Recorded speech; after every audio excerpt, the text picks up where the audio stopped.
સાવરકુંડલા લીલિયા વિધાનસભાનો વિકાસ ગાથા ઋણાનું બંધ પુસ્તકનું ભવ્ય લોકાર્પણ। સાવરકુંડલા લીલિયા વિધાનસભાના ધારાસભ્ય શ્રી મહેશભાઈ કસવાળાના નેતૃત્વમાં વિસ્તારના સર્વાંગી વિકાસની ગાથાને દર્શાવતું ઋણાનું બંધ પુસ્તકનું ભવ્ય લોકાર્પણ દશા શ્રીમાળી જૈન બોર્ડિંગ કાબલધાર સાવરકુંડલા ખાતે યોજાયું હતું। આ કાર્યક્રમમાં નેસડી ખોડલધામના સંત લવજી ભગત, સાંસદ શ્રી ભરતભાઈ સુતરિયા અને અમરેલી જિલ્લા અનુસૂચિત જાતિ મોરચાના અધ્યક્ષ શ્રી કેશુભાઈ વાઘેલાના વરદ હસ્તે પુસ્તકનું વિધિવત લોકાર્પણ કરવામાં આવ્યું। આ પુસ્તકમાં વિધાનસભા વિસ્તારમાં છેલ્લા કેટલાક વર્ષોમાં થયેલ વિકાસ કાર્યનું વિસ્તૃત વર્ણન કરવામાં આવ્યું છે। રસ્તાનું નવીનીકરણ, પાણી પુરવઠાની સુવિધાઓમાં વધારો, શિક્ષણ અને આરોગ્ય ક્ષેત્રે કરવામાં આવેલ પ્રયાસો, ગ્રામીણ વિકાસ અને રોજગારીની તકો સર્જન જેવા વિવિધ ક્ષેત્રોમાં થયેલા કામોની વિગતવાર માહિતી આ પુસ્તકમાં સમાવિષ્ટ કરવામાં આવી છે। આ ભવ્ય કાર્યક્રમમાં શહેરના તમામ જ્ઞાતિ સમાજના પ્રબુદ્ધ નાગરિકો, વેપારી મિત્રો તેમજ ભારતીય જનતા પાર્ટીના કાર્યકર્તાઓ, સેલ મોરચાના હોદ્દેદારો, તાલુકા પંચાયત, જિલ્લા પંચાયત અને નગરપાલિકાના સભ્યો સહિત મોટી સંખ્યામાં લોકો ઉપસ્થિત રહ્યા હતા। લોકોમાં પુસ્તક પ્રત્યે ભારે ઉત્સુકતા જોવા મળી। આ પ્રસંગે ધારાસભ્ય શ્રી મહેશભાઈ કસવાળાએ વિધાનસભાના વિકાસ માટે કરવામાં આવેલા પ્રયાસો વિશે વિસ્તૃત માહિતી આપી હતી।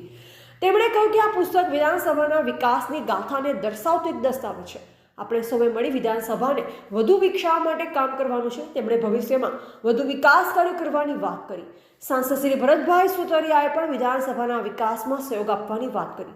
તેમણે ધારાસભ્ય શ્રી મહેશભાઈ કસવાળાના પ્રયાસોની પ્રશંસા કરી અને આ પુસ્તકને વિકાસની દિશામાં એક મહત્વનું પગલું ગણાવ્યું। આ કાર્યક્રમનું સફળ આયોજન કરવા બદલ આયોજકોનું સૌએ અભિવાદન પાઠવ્યું। ભવ્ય દિવ્ય રીતે યોજાયેલા કાર્યક્રમમાં ખૂબ જ મોટી સંખ્યામાં લોકો ઉપસ્થિત રહ્યા અને તેમણે આ કાર્યક્રમને ખૂબ જ સફળ બનાવ્યો। આ કાર્યક્રમ સાવરકુંડલા લીલિયા વિધાનસભાના વિકાસના નવા અધ્યાયની શરૂઆત કરતો એક મહત્વનો પ્રસંગ હતો। આ પુસ્તક ભાવિ પેઢી માટે પ્રેરણાનો સ્ત્રોત બનશે। રિપોર્ટર બિપિન રાઠોડ, જિલ્લા બ્યુરો ચીફ, અમરેલી। પ્રજા સાથેની જવાબદેહી એને પૂર્ણ કરવા માટેનો કાર્યક્રમ હતો। મેં સંગઠનના પદાધિકારી તરીકે, ધારાસભ્ય તરીકેના પહેલા વર્ષમાં અને ધારાસભ્ય તરીકેના બીજા વર્ષમાં 3 વર્ષ ઋણાનુબંધ 1, ઋણાનુબંધ 2 અને ઋણાનુબંધ 3ના દ્વારા સેવા અને સક્રિયતા કરેલા કામ અને હું જે સક્રિય રહ્યો છું એના માટેનું સર્વૈયું મેં પ્રજાને આપ્યું છે। અને એટલા માટેનો જ આ કાર્યક્રમ ધારાસભ્ય તરીકેના બીજા વર્ષનો આ કાર્યક્રમ હતો।